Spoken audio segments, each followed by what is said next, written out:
In an old manor, a single family portrait became the center of one of history's most unsettling mysteries.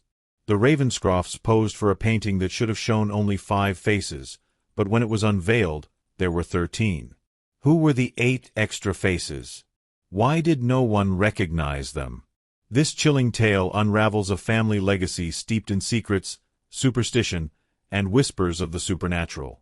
The Ravenscroft family was once among the most prominent names in their region, wealthy landowners whose sprawling estates stood as a symbol of power and elegance.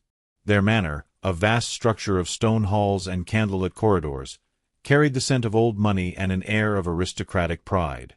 Yet, beneath the polished veneer of their social standing lay whispers of unsettling rumors, stories of sudden disappearances, strained inheritances, and rooms that servants swore were never truly empty. It was within this imposing manor that the most infamous piece of their legacy emerged, a grand family portrait meant to immortalize their prestige for generations to come. Commissioned during what should have been a moment of celebration, the painting instead became a source of fear, scandal, and endless speculation. When the portrait was unveiled, it didn't simply capture the 5 Ravenscroft family members who had posed for it. It displayed 13 faces.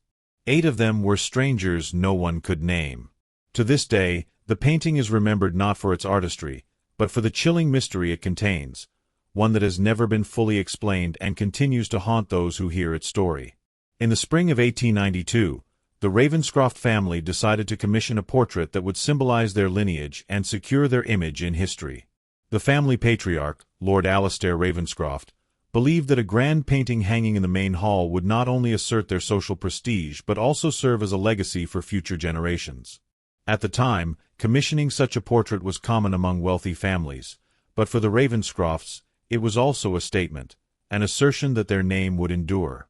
They chose an artist named Percival Grange, known for his strikingly lifelike work and a reputation for capturing not only physical features but also what he called the spirit of his subjects.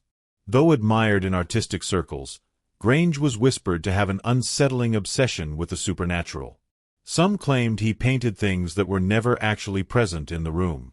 Despite those whispers, the Ravenscrofts welcomed him eagerly. Preparations began. The family selected their finest attire, rearranged the manor's grand hall for the sitting, and invited close acquaintances to witness the process. There was excitement in the air, an expectation that this portrait would stand as the family's proudest achievement. Several weeks later, the Ravenscrofts gathered in the manor's great hall to unveil what they expected to be a masterpiece. Velvet curtains were drawn aside, revealing the massive canvas in its ornate gilded frame. At first glance, the artistry was breathtaking, every detail precise, every stroke vibrant. But admiration quickly turned to shock. Alongside the 5 Ravenscroft family members who had posed stood 8 additional faces. They were not faint or hidden. They were painted as vividly as the family themselves, positioned naturally as though they belonged there. None of the Ravenscrofts recognized them. They were strangers, men, women, even a child, staring out from the canvas with unsettlingly lifelike eyes. The room fell silent.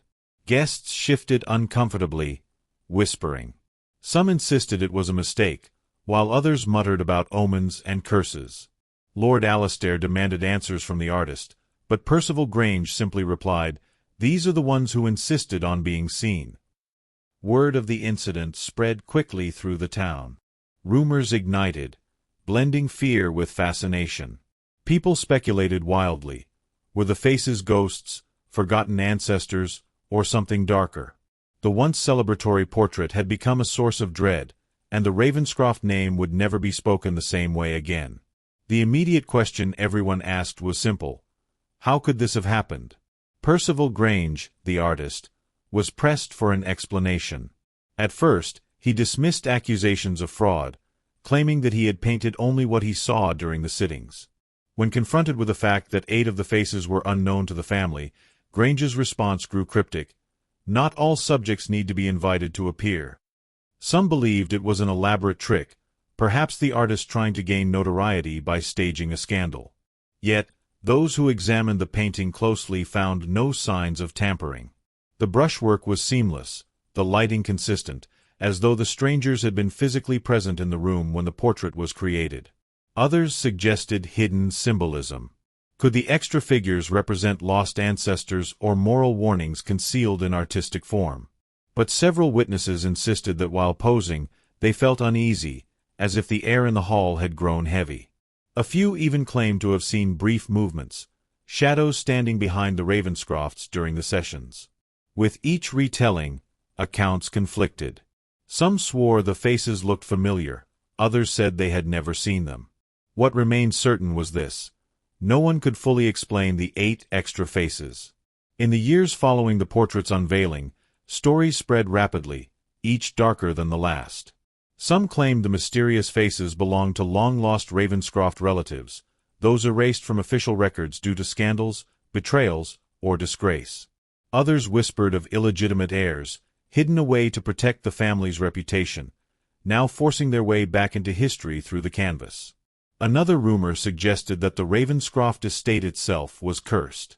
For generations, servants had told tales of strange noises in empty rooms and cold spots in certain hallways. The portrait, they believed, was not just a painting but a vessel, an object that trapped restless spirits seeking recognition. Superstitious villagers refused to enter the manor, convinced that simply looking at the painting could invite misfortune. Perhaps the most unsettling theory linked the faces to deaths on the property. Over the years, accidents, duels, and unexplained tragedies had claimed numerous lives within the manor's walls. Locals believed the portrait had somehow captured those lost souls, binding them to the Ravenscrofts forever. Whether legend or truth, these stories only deepened the fear surrounding the painting, turning it from a symbol of family pride into a chilling reminder of secrets best left buried. The scandal surrounding the portrait struck the Ravenscrofts like a slow, relentless storm. Once admired as a pillar of wealth and refinement, the family's reputation began to crumble. Invitations to social gatherings dwindled, business partners withdrew, and whispers followed them wherever they went. The once proud Ravenscroft name became associated with curses and death rather than influence and prestige. Inside the manor, the psychological toll was even greater. Family members grew increasingly paranoid, convinced that the painting was more than just unsettling, it was dangerous. Some claimed they saw the extra faces shift or change expression in the dim light of evening. Others avoided the hall entirely, unable to endure the feeling that unseen eyes were watching them. Isolation soon consumed them. Friends stopped visiting, and even servants requested transfers to other estates. The grand halls that once echoed with laughter turned cold and silent. Eventually, Lord Alastair ordered the portrait to be removed. Its fate remains unclear. Some say it was locked away in a hidden chamber, others insist it was burned, though no evidence of its destruction was ever found. What is certain is that the Ravenscrofts never recovered, and the mysterious painting became their darkest legacy. The exact fate of the Ravenscroft portrait remains one of its most enduring mysteries. Some local historians claim it still exists, hidden deep within the crumbling remains of the manor, waiting to be discovered. Others believe it was sold quietly to a private collector, who either feared or revered its reputation. A few insist it was destroyed, though no records, or ashes, were ever found. Even without the physical painting, the legend continues to haunt the area. Visitors to the abandoned Ravenscroft estate report strange phenomena. Whispers echoing through empty corridors, fleeting figures in old mirrors, and an overwhelming sense of being watched. Some claim to have seen pale faces pressed against the manor's cracked windows, as though the extra figures from the portrait never truly left. The story fascinates and terrifies because it defies explanation. Was it merely a bizarre artistic trick, a psychological illusion fueled by fear, or genuine evidence of something beyond our understanding? The unanswered questions keep the Ravenscroft mystery alive, a chilling reminder that some pieces of the past refuse to fade, just like the faces that appeared where they never should have been. The tale of the Ravenscroft portrait shows how a single object can carry the weight of fear, history, and unanswered questions. What was meant to symbolize pride and legacy instead became a source of dread, dividing a family and haunting an entire community. One painting turned an elegant manor into a place of whispers, shadowed hallways, and stories too persistent to die. Even now, more than a century later, the mystery remains unsolved. Was it a clever hoax designed to shock? A psychological trick born from superstition and fear? Or did something truly supernatural force its way onto the canvas that day? We may never know the truth, but the questions endure. What do you think? Could a painting really capture more than just faces, perhaps even souls? Share your theories in the comments. And if you enjoy chilling histories like this, don't forget to like, subscribe, and stay with us for more unsettling stories that blur the line between fact and legend.